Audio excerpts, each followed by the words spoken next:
भगवती गौरी माता प्रशालेत बाल सुरक्षेवर मार्गदर्शन।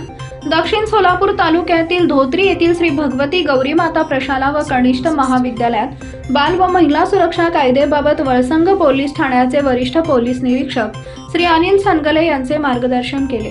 यावेळी व्यासपीठावर पीएसआय श्री तम्मा बिराजदार, मुख्याध्यापक श्री गिरमल बुगडे, पर्यवेक्षक सचिन देगावकर, ललिता मटपती, कलावती कुंभार, वर्षा बिराजदार आदी उपस्थित होते। यावेळी बोलताना सनगले म्हणाले, विद्यार्थ्यांसाठी शासनाने नवीन कायदे केले। छेडछाड करणाऱ्या, छळणाऱ्या, अत्याचार करणाऱ्या, त्रास देणाऱ्या व्यक्तीविरोधात पोक्सो कायद्याअंतर्गत गुन्हा दाखल होऊ शकतो।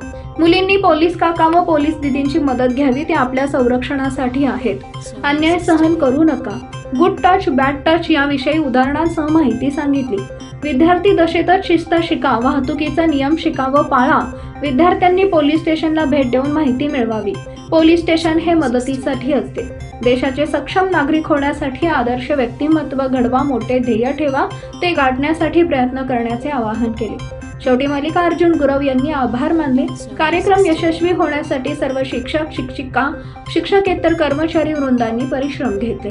हे वृत्त संकलन महाराष्ट्र लोकराज्य न्यूज चॅनलचे प्रतिनिधी दुर्गा साळी यांनी केले। ते त्यांच्यावर काय पर्याय करून आमच्याकडे गुन्हा दाखल करतील आणि त्यानुसार आम्ही पुढची कारवाई करू, एवढं संरक्षण तुम्हाला दिलेलं आहे।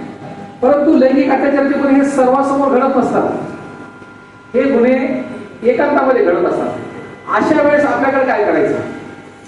अशा वेळेस आपल्याला त्या गुन्ह्याला विरोध करण्याशिवाय दुसरा पर्याय उरत नाही।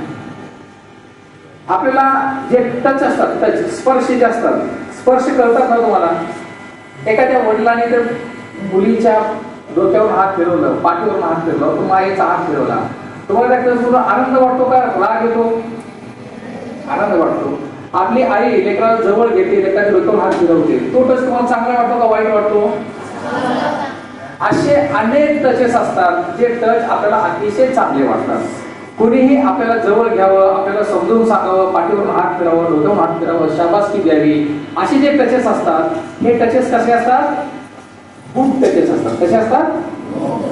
गुड टचेस असतात। ते टच केल्यामुळे आपल्या मनाला समाधान वाटतं, आपण केलेल्या कामाची आपल्याला पावती मिळते किंवा हे काहीतरी चांगलं। उपस्थित शिक्षक वर्ग आणि विद्यार्थी मित्र, आतापर्यंत साहेबांनी आपल्याला good touch, bad touch, police कसे आपल्या पाठीमागे आहेत हेही तुम्हाला सांगितले। दोन गोष्टी लक्षात घ्या। आपल्याकडं लहानपणापासून एक वेदवाक्य आपण म्हणतोय, जय जवान, नाही आवाज आला, जय जवान। अजून एक पुढे शब्द आहे, जय विज्ञान, विसरला का? जय जवान, जय किसान, हे लक्षात राहिलं।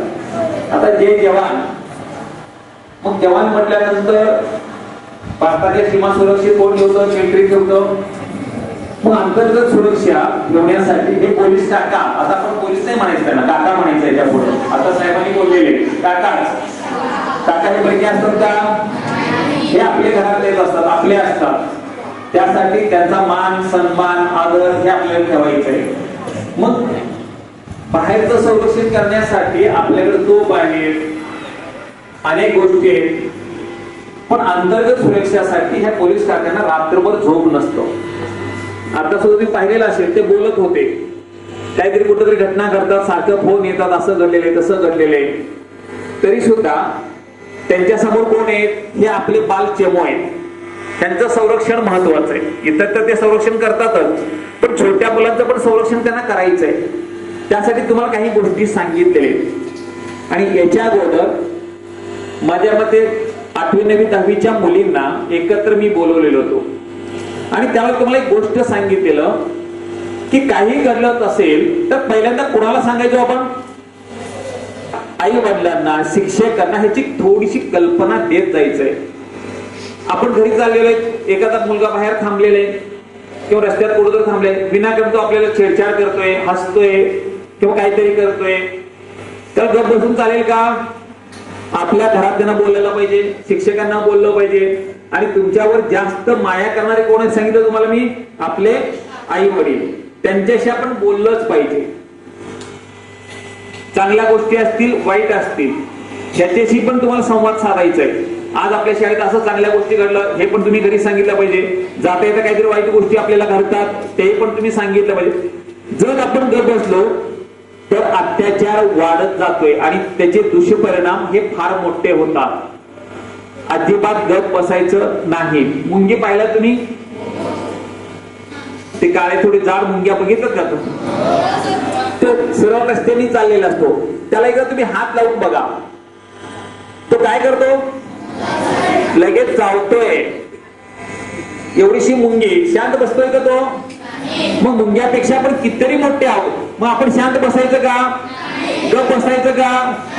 अन्याय सहन करायचं का? कोणाची छेडछाड सहन करायची का? मग आपल्या पाठीमागे कोण आहेत? आपले काका.